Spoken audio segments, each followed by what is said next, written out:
Read for you by Chiquito Crasto. The Eyes of the Panther by Ambrose Bierce. 1. One does not always marry when insane. A man and a woman, nature had done the grouping, sat on a rustic seat in the late afternoon. The man was middle-aged, slender, swarthy, with the expression of a poet and the complexion of a pirate, a man at whom one would look again. The woman was young, blonde, graceful, with something in her figure and movements suggesting the word lithe. She was habited in a grey gown, with odd brown markings in the texture. She may have been beautiful. One could not readily say, for her eyes denied attention to all else. They were grey-green, long and narrow, with an expression defying analysis. One could only know that they were disquieting. Cleopatra may have had such eyes. The man and the woman talked. "Yes," said the woman, "I love you, God knows, but marry you, no, I cannot, will not." "Irene, you have said that many times, yet always have denied me a reason. I've a right to know, to understand, to feel and prove my fortitude if I have it. Give me a reason." "For loving you?" The woman was smiling through her tears and her pallor. That did not stir any sense of humour in the man. "No, there is no reason for that. A reason for not marrying me. I've a right to know. I must know. I will know." He had risen and was standing before her with clenched hands, on his face a frown. It might have been called a scowl. He looked as if he might attempt to learn by strangling her. She smiled no more, merely sat looking up into his face with a fixed, set regard that was utterly without emotion or sentiment. Yet it had something in it that tamed his resentment and made him shiver. "You are determined to have my reason?" she asked in a tone that was entirely mechanical. A tone that might have been her look made audible. "If you please, if I'm not asking too much." Apparently, this lord of creation was yielding some part of his dominion over his co-creature. "Very well, you shall know. I am insane." The man started, then looked incredulous, and was conscious that he ought to be amused. But again the sense of humour failed him in his need, and despite his disbelief he was profoundly disturbed by that which he did not believe. Between our convictions and our feelings there is no good understanding. "That is what the physicians would say," the woman continued, "if they knew. I might myself prefer to call it a case of possession. Sit down and hear what I have to say." The man silently resumed his seat beside her on the rustic bench by the wayside. Over against them on the eastern side of the valley the hills were already sunset-flushed, and the stillness all about was of that peculiar quality that foretells the twilight. Something of its mysterious and significant solemnity had imparted itself to the man's mood. In the spiritual, as in the material world, are signs and presages of night. Rarely meeting her look, and whenever he did so conscious of the indefinable dread with which, despite their feline beauty, her eyes always affected him, Jenner Brading listened in silence to the story told by Irene Marlowe. In deference to the reader's possible prejudice against the artless method of an unpractised historian, the author ventures to substitute his own version for hers. 2. A room may be too narrow for three, though one is outside. In a little log house containing a single room, sparely and rudely furnished, crouching on the floor against one of the walls, was a woman, clasping to her breast a child. Outside, a dense, unbroken forest extended for many miles in every direction. This was at night, and the room was black dark. No human eye could have discerned the woman and the child. Yet they were observed, narrowly, vigilantly, with never even a momentary slackening of attention. And that is the pivotal fact upon which this narrative turns. Charles Marlowe was of the class, now extinct in this country, of woodmen pioneers, men who found their most acceptable surroundings in sylvan solitudes that stretched along the eastern slope of the Mississippi Valley, from the Great Lakes to the Gulf of Mexico. For more than 100 years these men pushed ever westward, generation after generation, with rifle and axe, reclaiming from nature and her savage children here and there an isolated acreage for the plough, no sooner reclaimed than surrendered to their less venturesome but more thrifty successors. At last they burst through the edge of the forest into the open country and vanished as if they had fallen over a cliff. The woodman pioneer is no more, the pioneer of the plains, he whose easy task it was to subdue for occupancy 2/3 of the country in a single generation, is another and inferior creation. With Charles Marlowe in the wilderness, sharing the dangers, hardships, and privations of that strange, unprofitable life, were his wife and child, to whom, in the manner of his class, in which the domestic virtues were a religion, he was passionately attached. The woman was still young enough to be comely, new enough to the awful isolation of her lot to be cheerful, by withholding the large capacity for happiness which the simple satisfactions of the forest life could not have filled. Heaven had dealt honorably with her. In her light household tasks, her child, her husband, and her few foolish books she found abundant provisions for her need. One morning in midsummer Marlowe took down his rifle from the wooden hooks on the wall, and signified his intention of getting game. "We've meat enough," said his wife. "Please don't go outside today. I dreamed last night. Oh, such a dreadful thing! I cannot recollect it, but I'm almost sure that it will come to pass if you go out." It is painful to confess that Marlowe received this solemn statement with less of gravity than was due to the mysterious nature of the calamity foreshadowed. In truth, he laughed. "Try to remember," he said. "Maybe you dreamed that baby had lost the power of speech." The conjecture was obviously suggested by the fact that baby, clinging to the fringe of his hunting coat with all her 10 pudgy thumbs, was at that moment uttering her sense of the situation in a series of exultant goo-goos inspired by sight of her father's raccoon skin cap. The woman yielded. Lacking the gift of humor, she could not hold out against his kindly badinage. So, with a kiss for the mother and a kiss for the child, he left the house and closed the door upon his happiness forever. At nightfall he had not returned. The woman prepared supper and waited. Then she put baby to bed and sang softly to her until she slept. By this time the fire on the hearth at which she had cooked supper had burned out, and the room was lighted by a single candle. This she afterward placed in the open window as a sign and welcome to the hunter if he should approach from that side. She had thoughtfully closed and barred the door against such wild animals as might prefer it to an open window. Of the habits of beasts of prey in entering a house uninvited she was not advised, though with true female prevision she may have considered the possibility of their entrance by way of the chimney. As the night wore on she became not less anxious but more drowsy, and at last rested her arms upon the bed by the child and her head upon the arms.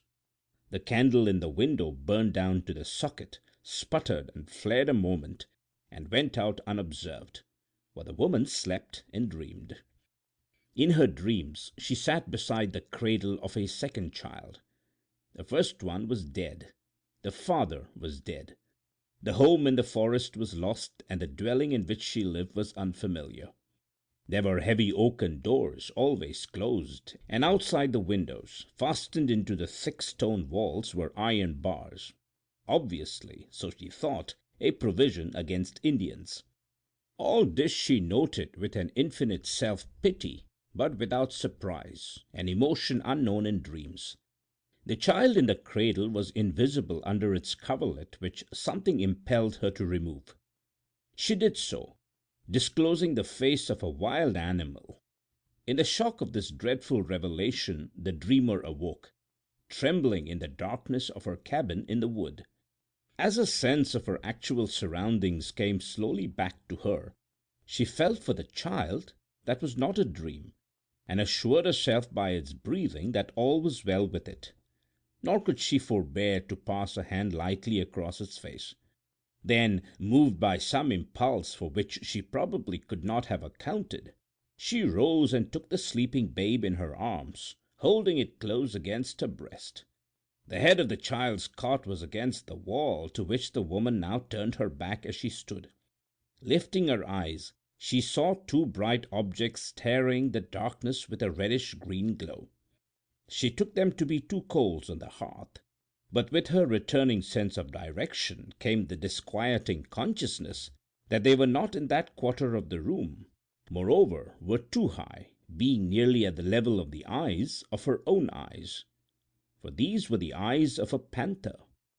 The beast was at the open window, directly opposite and not 5 paces away. Nothing but those terrible eyes was visible, but in the dreadful tumult of her feelings, as the situation disclosed itself to her understanding, she somehow knew that the animal was standing on its hinder feet, supporting itself with its paws on the window ledge. That signified a malign interest, not the mere gratification of an indolent curiosity.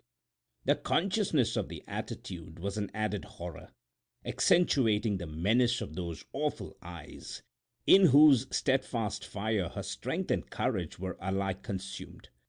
Under their silent questioning she shuddered and turned sick. Her knees failed her, and by degrees, instinctively striving to avoid a sudden movement that might bring the beast upon her, she sank to the floor, crouched against the wall, and tried to shield the babe with her trembling body, without withdrawing her gaze from the luminous orbs that were killing her. No thought of her husband came to her in her agony, no hope nor suggestion of rescue or escape. Her capacity for thought and feeling had narrowed to the dimensions of a single emotion, fear of the animal's spring, of the impact of its body, the buffeting of its great arms, the feel of its teeth in her throat, the mangling of her babe.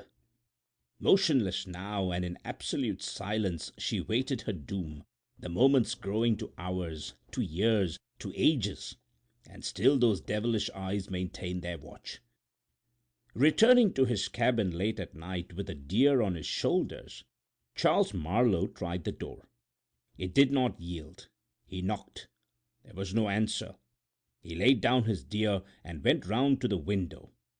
As he turned the angle of the building, he fancied he heard a sound as of stealthy footfalls and a rustling in the undergrowth of the forest, but they were too slight for certainty, even to his practised ear. Approaching the window, and to his surprise finding it open, he threw his leg over the sill and entered. All was darkness and silence. He groped his way to the fireplace, struck a match, and lit a candle. Then he looked about. Cowering on the floor against a wall was his wife, clasping his child. As he sprang toward her, she rose and broke into laughter, long, loud, and mechanical, devoid of gladness and devoid of sense, the laughter that is not out of keeping with the clanking of a chain. Hardly knowing what he did, he extended his arms. She laid the babe in them. It was dead, pressed to death in its mother's embrace. 3. The theory of the defense. That is what occurred during a night in a forest. But not all of it did Irene Marlowe relate to Jenner Brading. Not all of it was known to her. When she had concluded, the sun was below the horizon, and the long summer twilight had begun to deepen in the hollows of the land. For some moments Brading was silent, expecting the narrative to be carried forward to some definite connection with the conversation introducing it. But the narrator was as silent as he, her face averted, her hands clasping and unclasping themselves as they lay in her lap, with a singular suggestion of an activity independent of her will. "It is a sad, a terrible story," said Brading at last, "but I do not understand. You call Charles Marlowe father, that I know. That he is, old before his time, broken by some great sorrow I have seen or thought I saw. But, pardon me, you said that I am insane?" said the girl without a movement of head or body. "But, Irene, you say— Please, dear, do not look away from me. You say that the child was dead, not demented." "Yes, that one. I am the second. I was born 3 months after that night, my mother being mercifully permitted to lay down her life in giving me mine." Brading was again silent. He was a trifle dazed, and could not at once think of the right thing to say. Her face was still turned away. In his embarrassment he reached impulsively towards the hands that lay closing and unclosing in her lap. But something, he could not have said what, restrained him. He then remembered vaguely that he had never altogether cared to take her hand. "It is likely," she resumed, "that a person born under such circumstances is like others, is what you call sane." Brading did not reply. He was preoccupied with a new thought that was taking shape in his mind, what a scientist would have called an hypothesis, a detective a theory. It might throw an added light, albeit a lurid one, upon such doubt of her sanity as her own assertion had not dispelled. The country was still new, and outside the villages sparsely populated. The professional hunter was still a familiar figure, and among his trophies were heads and pelts of the larger kind of game. Tales variously credible of nocturnal meetings with savage animals in lonely roads were sometimes current, passed through the customary stages of growth and decay, and were forgotten. A recent addition to these popular apocrypha, originating apparently by spontaneous generation in several households, was of a panther which had frightened some of their members by looking in at windows by night. The yarn had caused its little ripple of excitement, had even attained to the distinction of a place in the local newspaper. But Brading had given it no attention. Its likeness to the story to which he had just listened now impressed him as perhaps more than accidental. Was it not possible that the one story had suggested the other, that finding congenial conditions in a morbid mind and a fertile fancy, it had grown to the tragic tale that he had heard?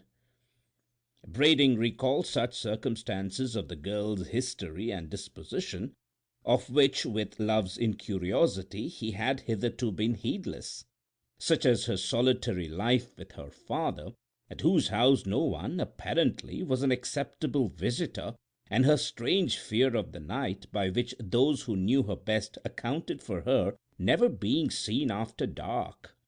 Surely, in such a mind, imagination once kindled might burn with a lawless flame, penetrating and enveloping the entire structure. That she was mad, though the conviction gave him the acutest pain, he could no longer doubt. She had only mistaken an effect of her mental disorder for its cause, bringing into imaginary relation with her own personality the vagaries of the local myth-makers. With some vague intention of testing his new theory, and no definite notion of how to set about it, he said, gravely, but with hesitation, "Irene, dear, tell me, I beg you will not take offence, but tell me." "I have told you," she interrupted, speaking with a passionate earnestness that he had not known her to show. "I have already told you that we cannot marry. Is anything else worth saying?" Before he could stop her, she had sprung from her seat, and without another word or look was gliding away among the trees toward her father's house. Brading had risen to detain her. He stood watching her in silence until she had vanished in the gloom. Suddenly he started as if he had been shot. His face took on an expression of amazement and alarm. In one of the black shadows into which she had disappeared, he had caught a quick, brief glimpse of shining eyes. For an instant he was dazed and irresolute. Then he dashed into the wood after her, shouting, "Irene! Irene, look out! The panther! The panther!" In a moment he had passed through the fringe of forest into open ground, and saw the girl's grey skirt vanishing into her father's door. No panther was visible. 4. An appeal to the conscience of God. Jenner Brading, attorney at law, lived in a cottage at the edge of the town. Directly behind the dwelling was the forest. Being a bachelor, and therefore, by the draconian moral code of the time and place, denied the services of the only species of domestic servant known thereabout, the hired girl, he boarded at the village hotel, where also was his office.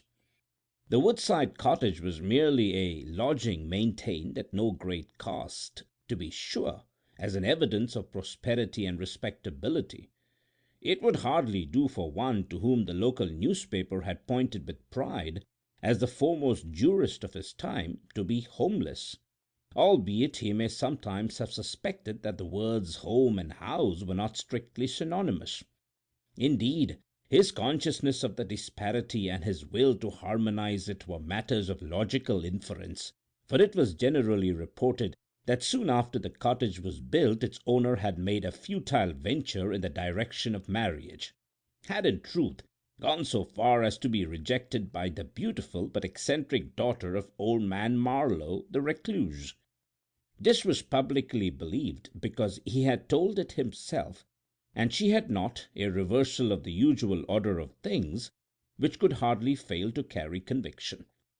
Brading's bedroom was at the rear of the house, with a single window facing the forest.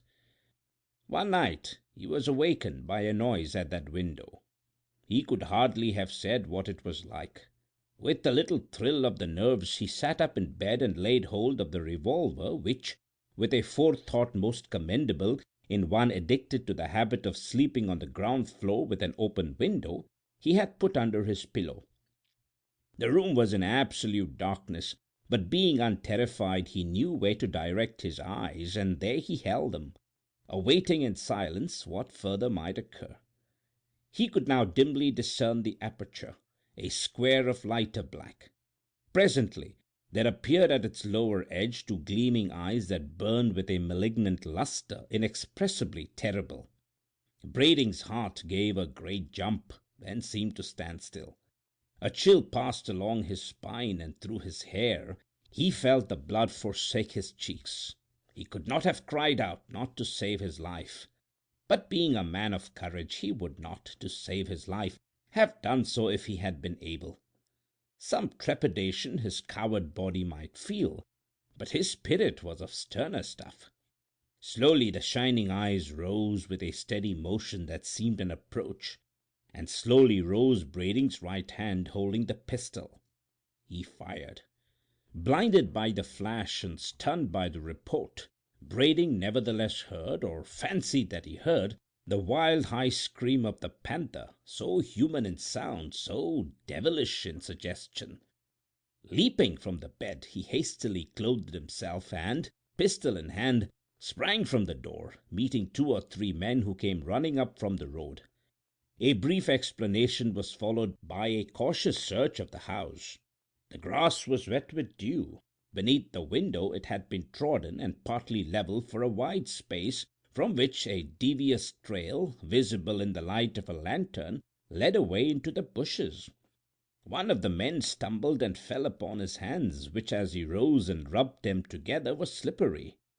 On examination they were seen to be red with blood. An encounter, unarmed, with a wounded panther was not agreeable to their taste. All but Brading turned back.